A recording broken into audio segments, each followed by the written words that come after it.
आप महंगे महंगे नजराने देकर शायरों को बुला रहे हैं और वो शायर खड़ा होकर के लंबी चौड़ी नात पढ़ रहा है, उसमें आधी बातें सही आधी बातें गलत हैं। फिर स्टेज का मतलब क्या रह गया मेरे भाई? अगर ये स्टेज अहले हदीस का स्टेज है तो इस स्टेज की एक हुर्मत, इसका एक मकाम होना चाहिए। अहले हदीस के स्टेज पर कोई ऐसी बात नहीं होनी चाहिए जो कुरान और हदीस से हट करके। अहले हदीस के स्टेज पर कोई ऐसी गजल, कोई ऐसी नज्म, कोई ऐसी नात नहीं होनी चाहिए, पढ़ी जानी चाहिए जो कुरान और हदीस के खिलाफ। आप पैसे देकर के बड़े बड़े शायरों को बुला रहे हैं। शायर लोगों के बारे में कुरान कहता है वश्शुअरा यत्तबिउहुमुल गावून, शायरों के पीछे बेवकूफ़ लोग पढ़ते हैं। शायर लोगों की कोई उनकी अपनी एक अलग दुनिया होती है। आप शायरों के लिए मुशायरा ठीक है, जलसों में आप शायरों को बुलाएंगे मामला ख़राब होंगे। अल्लाह के नबी फरमा रहे उलमा का मकाम लोग जाहिलों को जाएगा।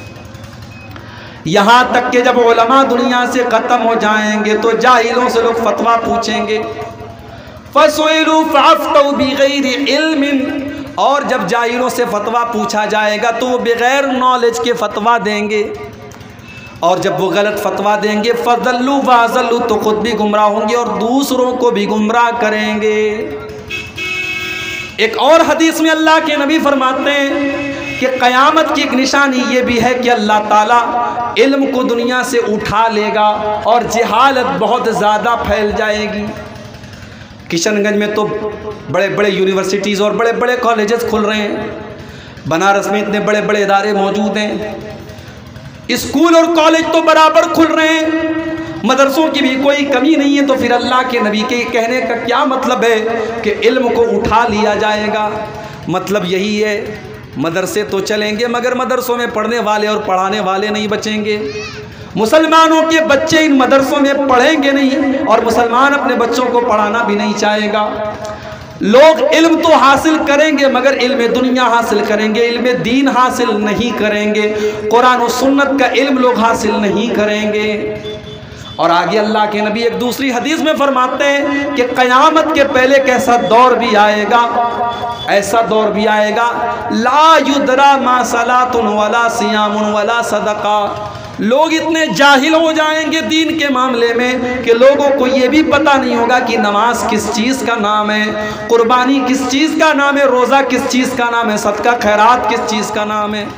वल युसरा अला किताबिल्लाहि अज़्ज़ा व जल्ला फी लैलतिन, और अल्लाह ताला कुरान को रातों रात उठा लेगा।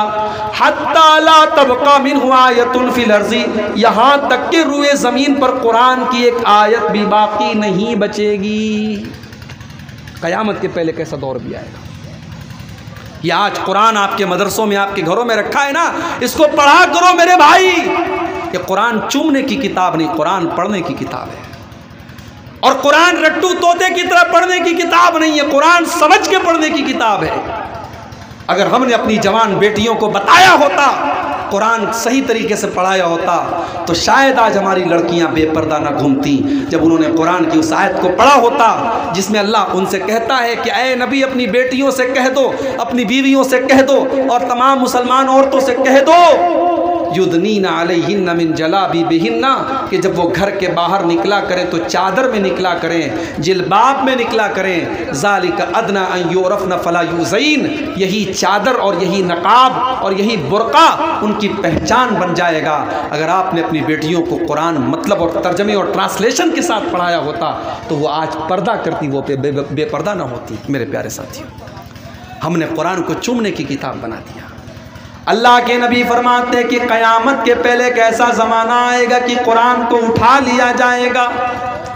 हत्ता ला तबका मिन्हु आयतुन, रुए ज़मीन पर कुरान की एक आयत भी बाकी नहीं बचेगी। व तबका तवाइफु मिनन नास,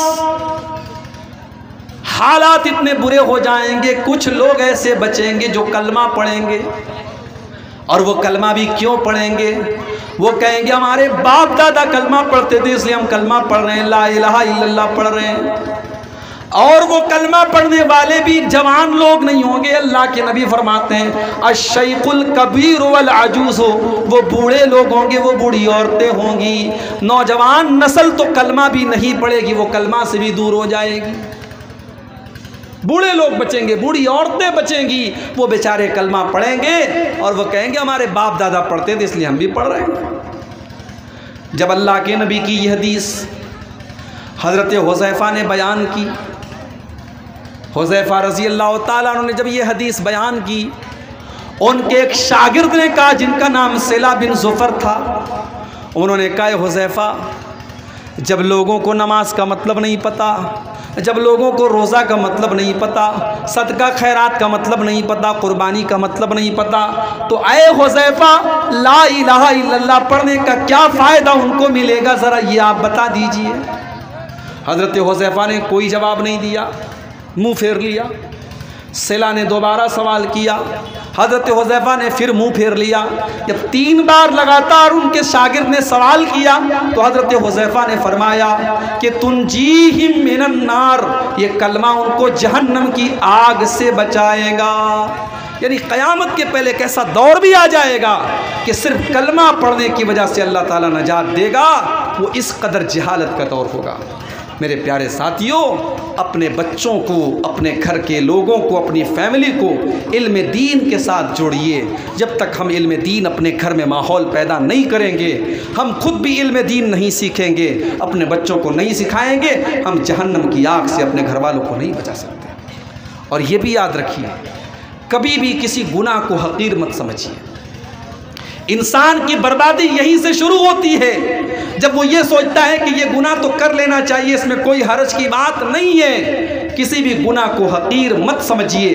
अल्लाह के नबी फरमाते हैं, इय्याकुम व मुहक्करातिज़ ज़ुनूब, ऐसे गुनाहों से बचा करो जिनको हकीर समझा जाता है। छोटे छोटे गुनाहों से बचा करो जिनको लोग छोटा समझते हैं, इसलिए कि ये छोटे छोटे गुनाह इंसान के ऊपर इकट्ठा होकर के उसको हलाक कर देते हैं, बर्बाद कर देते हैं। तो गुनाहों से बचो मेरे प्यारे साथी। इसी तरीके से आज के इस दौर में हमें और आपको दुनियादारी के फितने से भी बचना पड़ेगा। दुनिया के चंगुल में हम इतने न फंस जाएं कि हम आखिरत को भूल जाएं। इंसान की बर्बादी के पीछे आज बहुत बड़ी वजह दुनिया के फितने में पड़ जाना भी है। इसीलिए अल्लाह के नबी अपनी उम्मत के बारे में ये फरमाते हैं, मल फ़क्र अख्शा अलैकुम, ऐ मेरी उम्मत के लोगों, मुझे इस बात का डर नहीं है कि तुम गरीब हो जाओगे। वलाकिन अख्शा अलैकुम अन तुबसत अलैकुमुद दुनिया, मुझे डर है तो इस बात का डर है कि दुनिया तुम्हारे ऊपर फैला दी जाएगी और तुम दुनिया के फितने में पड़ जाओगे और दुनिया के लिए तुम लड़ना शुरू कर दोगे, और दुनिया ने जैसे तुमसे पहले की उम्मतों को हलाक किया था तुमको भी हलाक कर देगी। तो दुनियादारी के फितने से बचिए। इसी तरीके से औरत के फितने से भी हमें और आपको बचना होगा। अल्लाह के नबी फरमाते हैं, मा तरक़्तु फितनतन अज़र्रा अला रिजालि मिन उम्मती मिनन निसा, मैंने अपनी उम्मत के मर्दों के लिए औरतों से ख़तरनाक कोई फितना नहीं छोड़ा है। आपने ये भी फरमाया, अल्लाह ताला ने दुनिया को बहुत रंगीन बनाया है, इसलिए ताकि अल्लाह ताला तुम्हारा इम्तिहान लेना चाहता है तुम कैसा अमल करते हो। फत्तकुद दुनिया वत्तकुन निसा, तो ऐ मेरी उम्मत के लोगों, तुम दुनिया से बच कर के रहना और औरतों से बच कर के रहना। इसलिए कि बनी इसराइल के अंदर जो पहला फितना पैदा हुआ था इसी औरत की वजह से हुआ था। औरतों के फितने से भी हमें और आपको बच कर के रहना पड़ेगा। और इसी तरीके से अभी कभी भी अपनी इबादत पर गुरूर मत करो। ये मत सोचो कि साहब हमने बहुत इबादत कर ली अब तो अल्लाह ताला के हमारी जन्नत पक्की हो गई। नहीं, इबादत पर गुरूर नहीं करना चाहिए, इसलिए कि आपकी इबादत की वजह से आपको जन्नत नहीं मिलेगी जब तक अल्लाह ताला अपना करम आपके ऊपर नहीं करेगा। सही मुस्लिम के अल्फाज हैं, अल्लाह के नबी फरमाते हैं, तुम में से कोई इंसान अपने अमल की बदौलत जन्नत में दाखिल नहीं हो पाएगा। सहाबा ने पूछा, अल्लाह के नबी क्या आप भी? आपने फरमाया कि हाँ, मैं भी जन्नत में अपने अमल की बदौलत नहीं जा पाऊँगा। इल्ला अन यतगम्मदनी अल्लाहु बिरहमतिही, जब तक अल्लाह ताला अपना रहमो करम न फरमा दे तब तक मैं भी जन्नत में नहीं जा सकता। जब तक अल्लाह का करम नहीं होगा, अल्लाह की रहमत नहीं होगी, कोई जन्नत में नहीं जा सकता। इसलिए कभी इंसान को गुरूर नहीं करना चाहिए, साहब मैं तो बहुत नेक इंसान हूँ, मैं तो बहुत पारसा हूँ, मैं तो बड़ी मस्जिदें बनवाई हैं, मदरसों में मैंने बड़े बड़े चंदे दिए हैं, मेरी तो जन्नत पक्की है। कभी ये नहीं सोचना चाहिए। इब्राहीम अलैहिस्सलाम खाने काबा की तामीर कर रहे थे, दुनिया की पहली मस्जिद बना रहे थे, अल्लाह का पहला घर बना रहे थे, मगर उनकी ज़ुबान पर क्या अल्फाज थे, कोई गुरूर नहीं, कोई घमंड नहीं, कोई नाज नहीं, बल्कि जब वो खाने काबा को बना रहे थे तो अल्लाह ने नक्शा खींचा है, वैज़ी यरफ़ौ इब्राहीमुल क़वाइद मिनल बैति व इस्माईल। याद करो जब हज़रत इब्राहीम खाने काबा को बना रहे थे और उनका बेटा इस्माईल भी अपने बाप का साथ दे रहा था, और दोनों बाप बेटे दुआ कर रहे थे, रब्बना तक़ब्बल मिन्ना इन्नका अंतस समीउल अलीम। ऐ हमारे परवरदिगार, तू हमारे इस अमल को कबूल फरमा ले, बेशक तू नेकियों को जानने वाला और हमारे दिल की दुआओं को सुनने वाला है। तो नेकी पर गुरूर नहीं करना चाहिए मेरे भाई। तो ये वो चीज़ें हैं जिनकी वजह से आज हमारा नौजवान तबका, हमारे लड़के और लड़कियां आज मुर्तद हो रहे हैं। मेरे प्यारे साथियों, ये बहुत ही अफसोस की बात है। इस्लाम कबूल कर लेना ये कमाल नहीं है, इस्लाम कबूल करने के बाद इस्लाम के ऊपर जमे रहना, जिसको इस्तिकामत कहा जाता है, ये कमाल है। और इसीलिए अल्लाह ने कुरान में वादा किया है कि जो इस्लाम लाने के बाद इस्लाम पर जमा रहेगा उसे हम दुनिया और आखिरत में कामयाब करेंगे। अल्लाह ने फरमाया, इन्नल्लज़ीना क़ालू रब्बुनल्लाहु सुम्मा इस्तक़ामू ततनज़्ज़लु अलैहिमुल मलाइका। जो लोग दुनिया में अल्लाह को अपना रब मानते हैं और फिर उसके ऊपर जम जाते हैं, उनके ऊपर अल्लाह के फरिश्ते नाजिल होते हैं और उनको तसल्ली देते हैं, अल्लाह तख़ाफ़ू वला ताज़नू, तुम्हें डरने की ज़रूरत नहीं, तुम्हें गमगीन होने की ज़रूरत नहीं है। व अबशिरू बिल जन्नतिल्लती कुंतुम तुअदून, तुम खुश हो जाओ, तुमको जन्नत मिल करके रहेगी जिस जन्नत में जाने का तुमसे वादा किया गया है। तो ये चंद बातें मैंने आपके सामने रखी हैं। ये वो चीज़ें हैं जो आम तौर से हमारे नौजवान लड़के और लड़कियों के मुर्तद होने का सबब बनती हैं। और चूँकि मौजूदा वक्त का ये एक बर्निंग टॉपिक है, एक बड़ा अहम मुद्दा है, एक बड़ी तादाद में मुसलमान लड़कियां आज मुर्तद हो रही हैं, हमें और आपको इस पर तवज्जो देने की ज़रूरत है। अपने लड़के और लड़कियों की तालीम पर तवज्जो देने की ज़रूरत है। आपकी जवान बेटी कहाँ जा रही है, किसके साथ उठ बैठ रही है, आपको इस पर नज़र रखनी पड़ेगी मेरे भाइयों।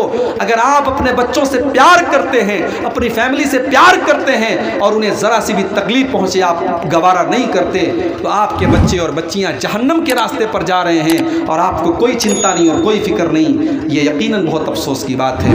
आइए हम अल्लाह से दुआ करें, रब्बुल आलमीन हमें अपने आप को और अपने अहल वयाल को जहन्नम की आग से बचाने की तौफीक अता फरमाए। आज का ये प्रोग्राम जिस मदरसा अल मिसबाह लितहफ़ीज़ुल कुरान, जिस इदारे की तरफ से आज के जलसा हुआ है, अल्लाह इस इदारे के ज़रिए जो बच्चे हमारे फारिग हुए हैं, जिन्होंने कुरान का हिफ्ज़ किया है, अल्लाह इन बच्चों के